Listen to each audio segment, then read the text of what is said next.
Wafa is a Syrian-American psychiatrist who was born to devout Muslim parents. She had a life-changing event when she was in medical school at the University of Aleppo in Syria. Her medical school professor was murdered right in the middle of the classroom by members of the Muslim Brotherhood to cries of Allahu Akbar. Well, you can imagine how traumatic that was, and that event led Wafa to repudiate her religious beliefs. In 1989, Wafa emigrated to the United States with her husband and her children. A few years later, she wrote an essay about what was wrong with the Muslim world and the Muslim religion, and it caught the attention of Al Jazeera. And they invited her to come and debate a Muslim imam. This was shown on Al Jazeera TV. And this was picked up by Memory, the Middle East Media Research Institute, and translated, and now it's been seen by millions of people over the internet. You can see it on YouTube. Wafa continues to speak out about the threat of Islam on Capitol Hill to the Department of Homeland Security, Fox News, CNN, Voice of America, all around the world, and venues too numerous to mention. In 2006, she was named as one of the 100 most influential people in the world by Time magazine. And she's working right now on her book, An Escaped Prisoner, Why God is a Monster. Dr. Wafa Sultan. Ladies and gentlemen, I always feel a need to make fun of myself, to laugh at myself, in order to cover up, to repress the sadness that deeply implanted in my heart, especially when it comes to speak about women in Islam. Now I am free, but I cannot forget my niece. She was forced to marry her cousin when she was 10. He was over 40. Her marriage was valid and legalized under the Islamic Sharia because Muhammad, the Prophet of Islam, married his second wife when she was 6. He was over 50. I always remember my niece coming back to her father's house, begging her not to send her back to her husband. He would say, in Islam, it is shame for a woman to leave her husband's house. God will reward you for obeying him. At the age of 25, my niece committed suicide by setting herself on fire. She was burned to death, leaving 4 children behind her.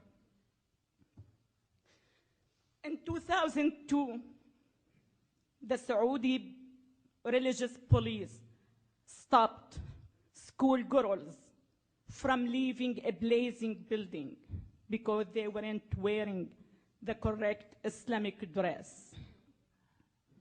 There were about 800 female students in the school building when this tragedy took place, and at least 15 girls were killed, according to Saudi newspaper, which I don't believe. I believe the number was much higher. Because of that, and because of many, many human tragedies that I had witnessed in the first 3 decades of my life, I have decided to fight Islam. Please pay attention to my statement. To fight Islam, not the political Islam, not the militant Islam, not the radical Islam, not the Wahhabi Islam, but Islam itself. I truly believe that the West has invented these terms for the sake of being politically correct.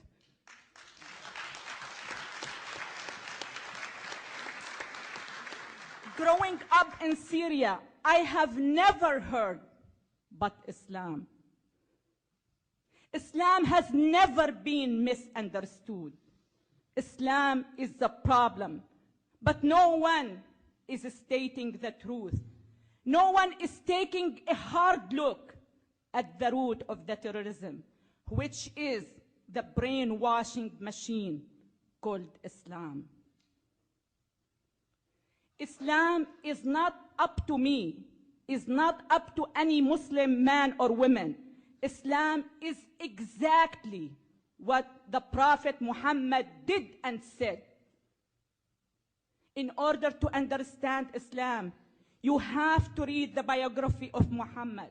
It is very traumatizing. It is very shocking. He married his second wife when she was 6 years old. He was over 50. I just came back from France. I debated with a Muslim Pakistani woman. She was the Minister of Women in Pakistan. When I told this fact to my audience, she turned to me and she said, "It is a big lie. She was 9, not 6. It sounds like when a policeman stops you because you're driving over 100 miles per hour and you turn to him and say, "It is a big lie. I was driving 90 miles per hour, not 100 miles. She was 9, not 6. He married his second wife. She was his daughter-in-law. His son was adopted, and at that time it wasn't accepted by the pre-Islamic Arabic culture. So he turned to his followers and he said, "I was told by God that adoption is forbidden. And adoption, believe it or not, has been forbidden in the Islamic culture, just to justify his marriage of his daughter-in-law." His third wife was Safiya. She was a Jewish woman. It was well documented, well written in our school book, that he attacked her tribe. He killed her father, her brother, and her husband at the same day he slept with her. That's what I call Islam. You need to know, you need to understand that Islam is the problem. I am sick and tired of people here in the West asking me to soften my message. I am sick and tired of people asking me, "Are you trying to change 1.3 billion people?" Yes, I am trying. Yes, I am.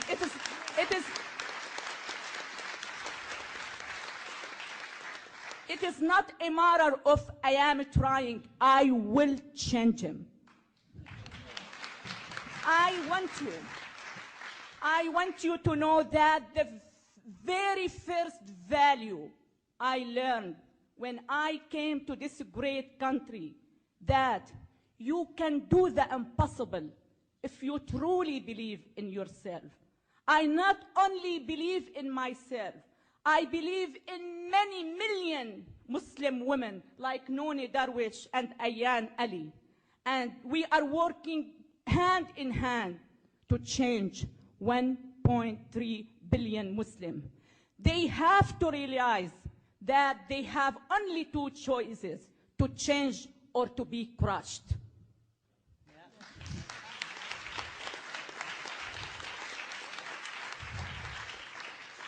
Please, please don't let your civilized way of thinking interfere with your defending your great country.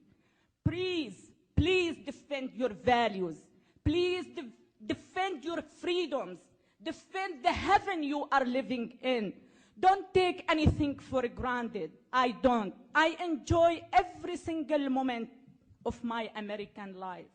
Just walking down the street by myself without being accused of being a whore is a bliss for me. Just chatting with my next door male neighbor without being accused of committing adultery is a bliss for me. Having a cup of coffee at Starbucks by myself is a bliss. Please, please don't take anything for granted. Please defend this beautiful country. My dream is to see my country, Syria, as free as America, not the other way around.